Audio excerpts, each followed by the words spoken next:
Hello student, welcome to my channel AC teacher top education. आशा करता हूँ आप स्वस्थ होंगे, मस्त होंगे और अपनी पढ़ाई में व्यस्त होंगे। आज के इस वीडियो में देखेंगे कक्षा 9 अध्याय 3 परमाणु एवं अणु, ये सभी अभ्यास प्रश्नों के बारे में और अच्छे से सीखेंगे। तो आइए, सबसे पहले प्रश्न है 0.24 ग्राम ऑक्सीजन एवं बोरान युक्त यौगिक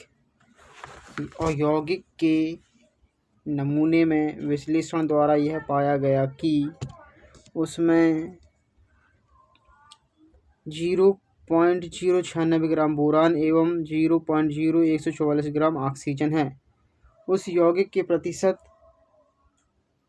संगठन का भारात्मक रूप में परिकलन कीजिए। तो कहने का मतलब ये है स्टूडेंट कि इसमें प्रश्न में दिया हुआ है कि 0.24 ग्राम यौगिक में क्या क्या है। यौगिक में ऑक्सीजन और बोरॉन है।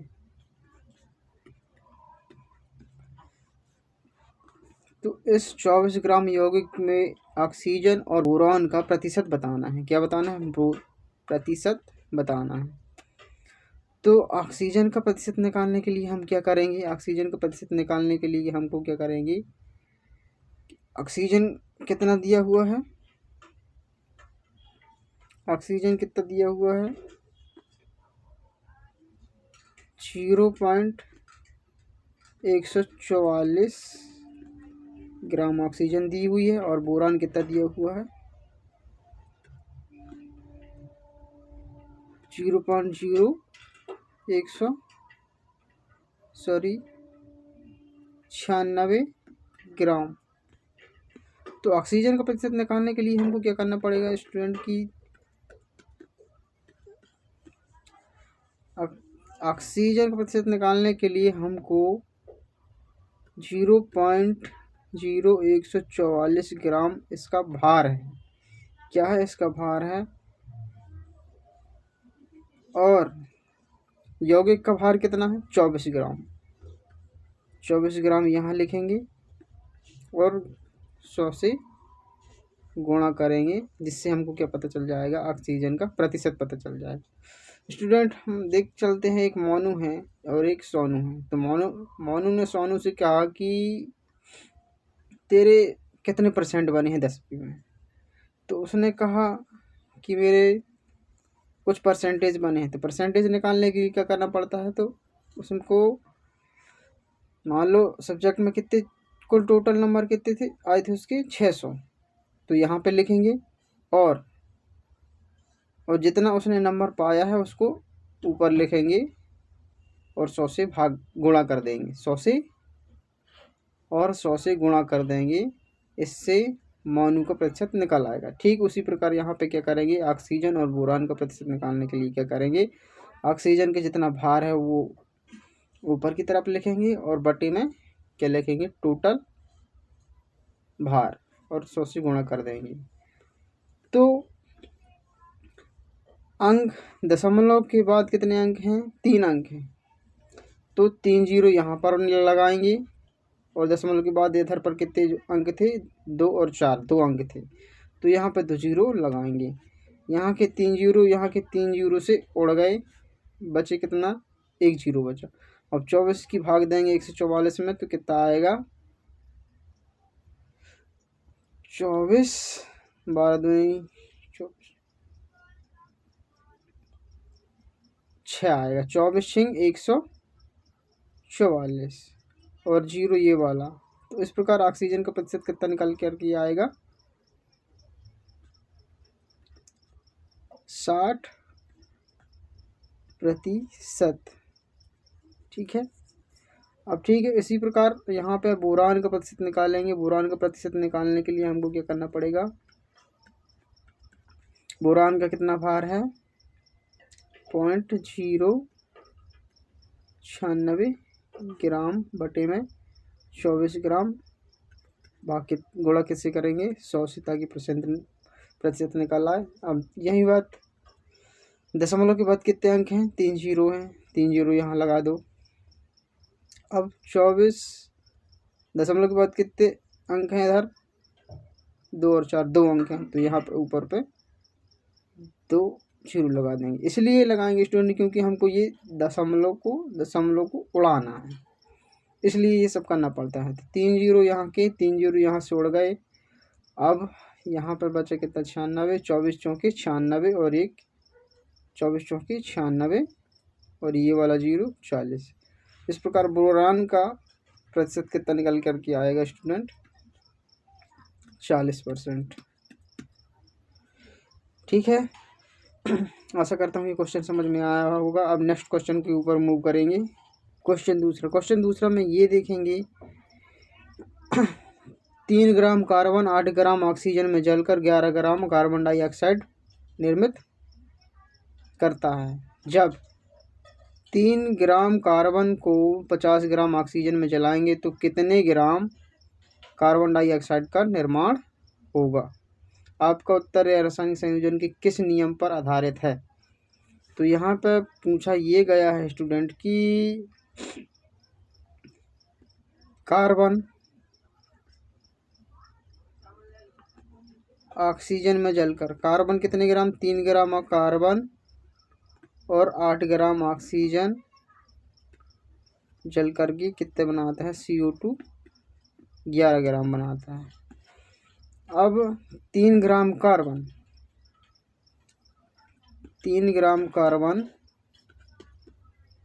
50 ग्राम ऑक्सीजन से क्रिया करके कार्बन डाइऑक्साइड कितने ग्राम का निर्माण होगा, ये प्रश्न में पूछा गया है। और हमको ये बताना है कि रासायनिक संयोजन के किस नियम पर आधारित होगा। तो स्टूडेंट यहाँ पे 3 ग्राम कार्बन 8 ग्राम ऑक्सीजन से जल करके 11 ग्राम CO2 बनाता है। यहाँ पे कार्बन का परमाणु भार कितना है स्टूडेंट,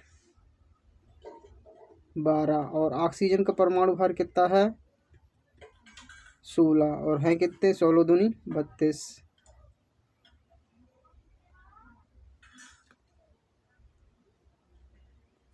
तो यहाँ पे अनुपात कितने बनेगा, 4 × 12 4 × 8 32। यहाँ पे अनुपात बना है 3:8 का अनुपात बन रहा है। ठीक है स्टूडेंट, और यहाँ पे भी 11 ग्राम बनेंगे क्योंकि कार्बन डाइऑक्साइड बनाने के लिए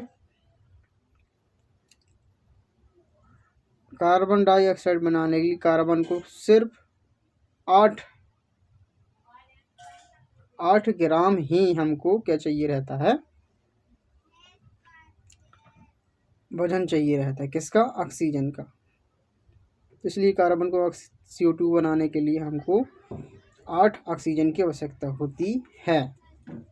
तो यहाँ पे अनुपात बनेगा, यहाँ पर भी अनुपात कितने का बनेगा, 3:8 का अनुपात ही बनेगा। तो यहाँ पे हम, और जो बाकी जो 42 ग्राम ऑक्सीजन जो होगी वो निष्कासित कर दी जाएगी, जिससे इस अनुपात से हमको ये समझ में आता है कि स्टूडेंट की ये स्थिर अनुपात का नियम का संयोजन करेगा। ठीक है, आशा करता हूँ समझ में आया होगा। तीसरा क्वेश्चन पर मूव करते हैं। बहुपरमाणुक आयन क्या होते हैं। बहुपरमाणुक आयन क्या होते हैं स्टूडेंट, जैसे कि ये बहुपरमाणुक वे होते हैं जो 2 या 2 से अधिक परमाणुओं से मिलकर बनते हैं। जैसे ये H2O है, H2O में 2 हाइड्रोजन और 1 ऑक्सीजन है, ये बहुपरमाणुक कहलाया। पर बहुपरमाणुक आयन वे होते हैं जिस पर 1 से अधिक 2 या 2 से अधिक परमाणु जुड़े हुए होते हैं और साथ में आयन लगे होते हैं, चाहे प्लस आयन हो चाहे माइनस आयन हो। जैसे कि सल्फेट है SO4 2-, पहला उदाहरण। इसमें एक सल्फर है और 4 ऑक्सीजन है और उसके साथ साथ क्या लगा है, माइनस लगा है, इसलिए बहुपरमाणुक आयन कहलाया। और दूसरा देख लेते हैं, फास्फेट। फास्फेट में PO4 3- क्या होता है, फास्फोरस 1 और ऑक्सीजन 4 और साथ में माइनस लगा हुआ है, तो ये क्या कहलाएगा, बहुपरमाणुक आयन। तीसरे में जैसे कि अमोनियम NH4+, इस पर बहुपरमाणुक और प्लस चार्ज लगा, ये क्या होते हैं, बहुपरमाणुक आयन कहलाते हैं, जो 2 या 2 से अधिक परमाणुओं से मिलकर बने होते हैं और साथ में आयन लगे होते हैं, उसे बहुपरमाणुक आयन कहते हैं। नेक्स्ट प्रश्न चौथा में देखेंगे, निम्नलिखित के रासायनिक सूत्र लिखिए।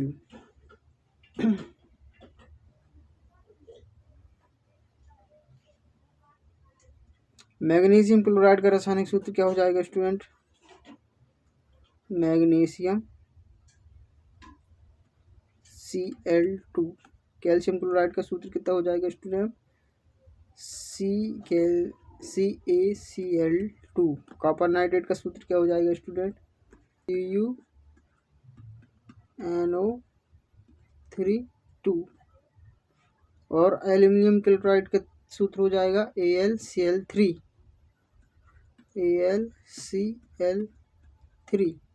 कैल्शियम कार्बोनेट का सूत्र क्या हो जाएगा, CaCO3। तो सूत्र, रासायनिक सूत्र बनाने के लिए होता क्या है स्टूडेंट, जैसे मैग्नीशियम है, मैग्नीशियम और क्लोराइड, मैग्नीशियम की वैलेंसी कितनी है 2 और क्लोराइड की वैलेंसी कितनी है 1, क्रॉस मल्टीपल करेंगे तो बनेगा क्या, मैग्नीशियम क्लोराइड। ऐसे ही कैल्शियम, कैल्शियम के पास कितनी वैलेंसी है 2 और क्लोराइड के पास वैलेंसी कितनी है 1, क्रॉस मल्टीपल करेंगे तो कितना आ जाएगा, CaCl2। और ऐसे ही यहाँ पर कॉपर की वैलेंसी कितनी है स्टूडेंट 2 और नाइट्रेट की वैलेंसी कितनी है 1, क्रॉस मल्टीपल करेंगे तो कितना आ जाएगा, कॉपर नाइट्रेट बन जाएगा। और यहीं पर एल्यूमिनियम की वैलेंसी कितनी है 3 और क्लोराइड की वैलेंसी कितनी है 1, क्रॉस मल्टीपल करेंगे तो कितना आएगा स्टूडेंट, AlCl3, एल्यूमिनियम क्लोराइड। ऐसे ही यहाँ पर कैल्शियम क्लोराइड, कैल्शियम की वैलेंसी कितनी है स्टूडेंट 2 और कार्बोनेट की वैलेंसी कितनी है 2। तो ये आपस में बराबर हैं, इसलिए कैंसिल आउट हो जाते हैं, तो क्या होता है, कैल्शियम का CaCO3 बनता है। नेक्स्ट क्वेश्चन पर मूव करेंगे, क्वेश्चन नंबर 5। निम्नलिखित यौगिक में विद्यमान तत्वों का नाम दीजिए। विद्यमान तत्वों का नाम दीजिए कहने का मतलब ये है स्टूडेंट, बुझा हुआ चूना और हाइड्रोजन ब्रोमाइड और बेकिंग पाउडर, और बेकिंग पाउडर के साथ साथ पोटेशियम सल्फेट, इन सब का पहले रासायनिक सूत्र लिखेंगे, फिर उसमें जितने तत्व विद्यमान होंगे उनका नाम देना है। तो यहाँ पे हम बुझी हुई चूने का सूत्र कितना हो जाएगा स्टूडेंट, मुझे चूना का सूत्र कितना हो जाएगा, कैल्शियम हाइड्रोक्साइड CaOH2। तो यहाँ पे हमको कैल्शियम मिला और यहाँ पे ऑक्सीजन भी मिला और हाइड्रोजन भी मिला, ठीक है। और हाइड्रोजन ब्रोमाइड में हाइड्रोजन और Br, तो यहाँ पे हमको हाइड्रोजन मिला और ब्रोमाइड तत्व विद्यमान है। हाइड्रोजन ब्रोमाइड में कौन कौन से तत्व विद्यमान है, हाइड्रोजन और ब्रोमीन। और यहाँ पे बेकिंग पाउडर में का सूत्र क्या हो जाएगा स्टूडेंट, NaHCO3। तो यहाँ पे हमको सोडियम विद्यमान तत्व है और हाइड्रोजन विद्यमान तत्व है, कार्बन तत्व विद्यमान है और ऑक्सीजन तत्व विद्यमान है। ठीक है। और यहाँ पे पोटेशियम सल्फेट में कैसे क्या सूत्र क्या हो जाएगा स्टूडेंट, K2SO4। यहाँ पर कौन कौन से तत्व विद्यमान है, पोटेशियम, सल्फर, ऑक्सीजन, ये तत्व विद्यमान है। ठीक है, ये तत्व यहाँ पे विद्यमान है।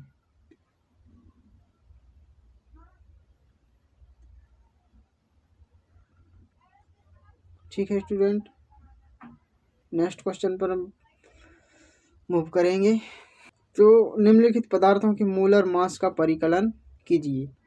तो यहाँ पर स्टूडेंट हमको परमाणु भार कैलकुलेट करना है। यहाँ पर स्टूडेंट जैसे कि आपको बता दूं, किसी किसी के परमाणु भार प्रश्न में दिए रहेंगे और किसी किसी परमाणु भार प्रश्न में नहीं दिए रहेंगे। इसलिए आपको क्या करना है, कुछ तत्वों के परमाणु भार याद करने होंगे। जैसे कार्बन का परमाणु भार कितना होगा, 12, और हाइड्रोजन का परमाणु भार कितना होगा, 1। सल्फर का परमाणु भार कितना हो जाएगा, 32। सल्फर का परमाणु भार। ठीक है, ये सल्फर का निशान है स्टूडेंट, ऐसे नोट करते हैं। तो एथाइन का परमाणु भार कितना हो जाएगा, कार्बन का परमाणु भार कितना है स्टूडेंट, 12। कार्बन कितने हैं, 2, इसलिए 2 से गुणा करेंगे, प्लस हाइड्रोजन का परमाणु भार कितना है, 1, हैं कितने, 2, तो हो कितना जाएगा, 12 दूनी 24 और 1 और 2 कितने हो जाएंगे, 26 ग्राम एथाइन का परमाणु मोलर मास, मोलर द्रव्यमान का हो जाएगा। सल्फर का कितना हो जाएगा स्टूडेंट, सल्फर का कितना हो जाएगा, सल्फर के परमाणु कितने हैं, 32 परमाणु भार हैं कितने, 8 गुणा करेंगे कितना आ जाएगा, 256। ठीक है, ग्राम।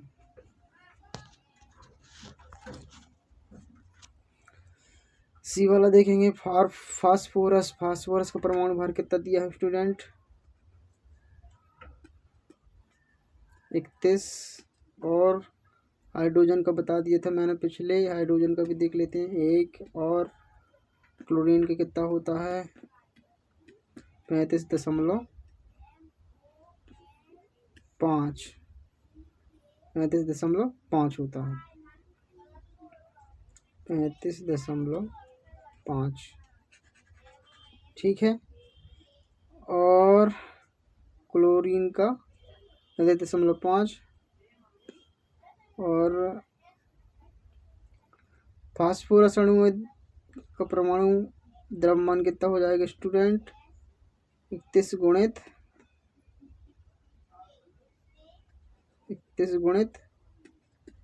4, क्योंकि 4 हैं, फास्फोरस कितने हैं, 4, तो 4 एकम 4 और 4 × 12, इसका परमाणु द्रव्यमान कितना हो जाएगा,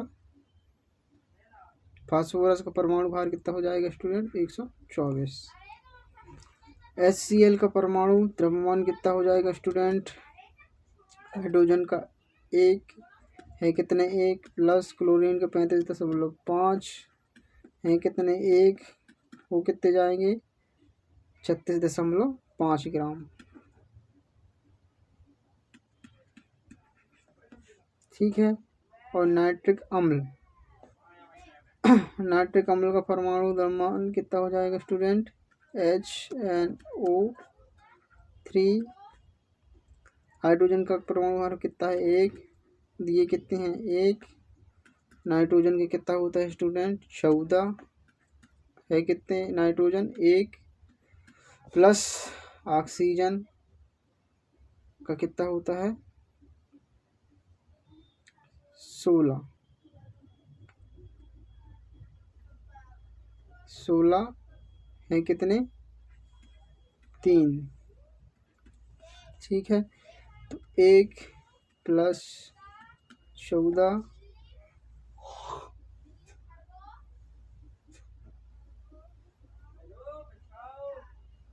प्लस 16 कम 16 16 32 16 थी 48। 15 48 कितने हो जाएंगे फ्रेंड 63 ग्राम।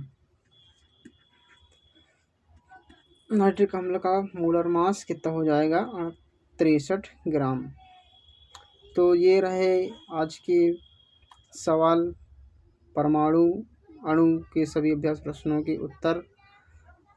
आशा करता हूँ वीडियो पसंद आया हो। यदि वीडियो पसंद आया है तो लाइक करें, जिससे हमको मोटिवेशन मिलेगा। Thank you for watching. Share करें, सब्सक्राइब करें।